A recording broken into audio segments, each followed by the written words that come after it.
Modern witchcraft is about using intention and ritual to weave magic into your everyday life. Sometimes I'm more disciplined in my approach, and other times, especially when I'm healing, I tend to lean on the simple things that make a big impact. And in this short and sweet video, I want to give you a little preview into how I'm making my own magic these days. And as always, I hope it inspires you to make your own. Good morning! Welcome back to my channel. Although I love summer, I've always been obsessed with the autumn since I was a little kid. And since I can't get the fall vibes in LA right now, I make them with whatever I can find. Setting the mood to write and create helps me get into a flow state, and I love to journal to the sound of rain, even if it is fake. And then I pull cards in the morning to set my intentions for the day and commune with spirit. I've also been creating vision boards again to help me visualize what I'm manifesting.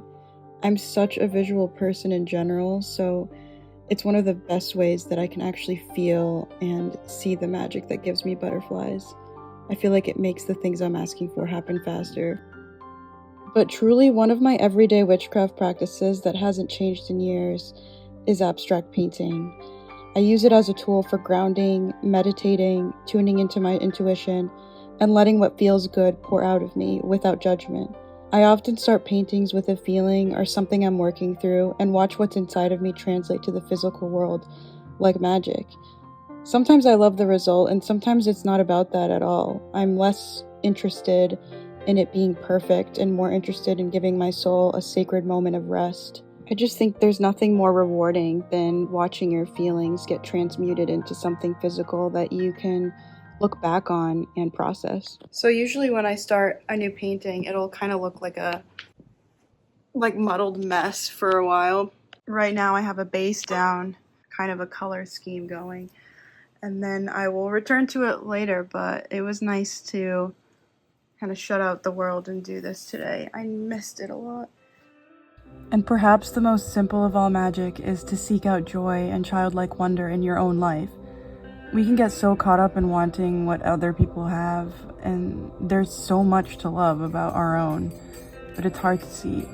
And my relationship with spirit and practice always deepens when I give myself permission to let go a little and find ways to be grateful, especially when it feels impossible to. And I think it's important to embrace your witch's cackle and laugh as much as possible. I know that is deep, deep medicine for my soul. Seen people who eat food. It's this thing. It's like food.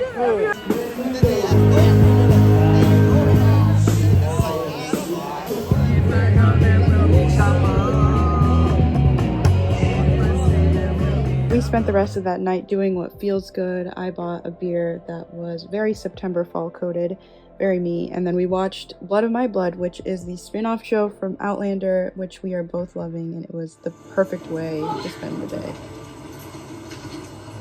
God, I found you.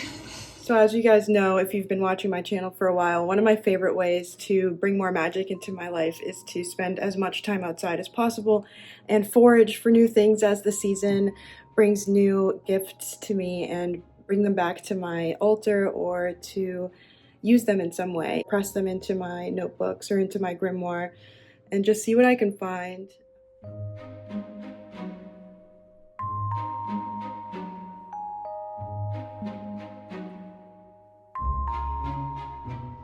This is where I found my 60s tarot deck that I filmed in my last video. So you never know, these little free libraries sometimes have hidden gems.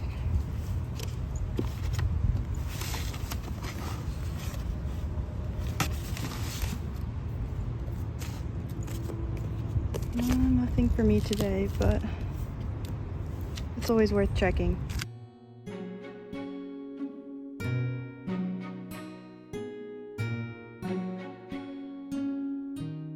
There was a little bug on it. Hi, little guy. I'm sorry I took you from your home. Put you down. It's somewhere. Go on. Oh my god, what a cutie.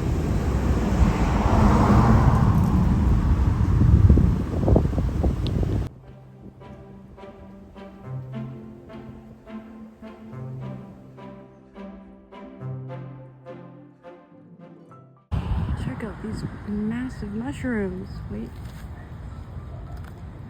There's another one here. Where is he?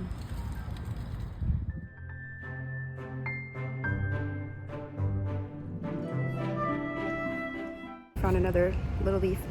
I just wanted to say, I hope I'm not sounding like a broken record about how much walking and being outside and foraging has become a staple in my magical practice. I share this because it's a free and easy way to take that time for yourself, recalibrate, figure out, gather your thoughts, forage for things to bring to your altar that you don't have to pay for, and connect to the natural world and to the seasons around you. And it's been probably my favorite way to develop my magical skills and take the time that I need for myself. And I've gathered a few little leaves today, nothing special. I know I had said I wanted to make a craft, but I think I'll probably just press them into my journal or into my grimoire. I found a lot of leaves that are starting to change colors as much as I can out in LA, obviously, but yeah, it just makes me feel so much more connected to the season, and I hope you guys don't find it too boring.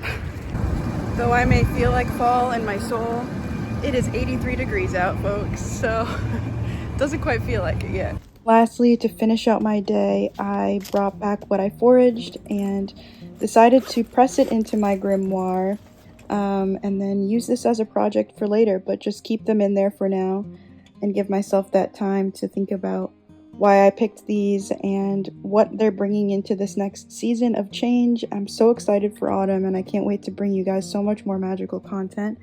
As the leaves begin to change and our surroundings do too, we can use this as a time to set new goals and think about the ways that we want to evolve, but also think about all the ways that we've already shown up for ourselves in small ways, big ways, whatever ways that you can, and find gratitude for that. So I'm just gonna, this is a fun angle, I'm just gonna let these stay pressed under the weight of the books for a bit. Later, when they are like fully flattened, I might go in and do some writing, some spell work, and some painting around them, and prepare for the full moon tomorrow, because it's going to be a big one. It's a blood moon, I believe, and a lunar eclipse too. And then my friend and I are actually going to a witchy market, which I'm really excited. I'm going to be filming all of that for you guys. I know sometimes recently I haven't shown you guys as much of the in-depth tutorials of my magical practice, or even a glimpse into what I'm specifically doing right now, but it's been a little bit more personal for me at the moment, and I'm really in a time of healing and kind of figuring that out for myself. But I'll always show you guys little ways that I weave in the magic, and I think hopefully they help you guys do the same in your life and in your routine. Next week, I'm coming back with a video I'm super excited about. I'm actually going to a witchy event tomorrow with my best friend. I think I mentioned that earlier in the video, but it's going to be one of those markets, like one of the ones that I've been to before that I showed you guys. A witchy pop-up at this brewery, and I know some of you guys had said that you really liked my last witchy market video, and that some of you guys don't have events like that accessible to you. So that way I can bring you guys with me and we can go together. If you liked this video and you've been enjoying my content, please give it a like and subscribe. It helps me out a bunch, and I'll see you guys next time. Bye!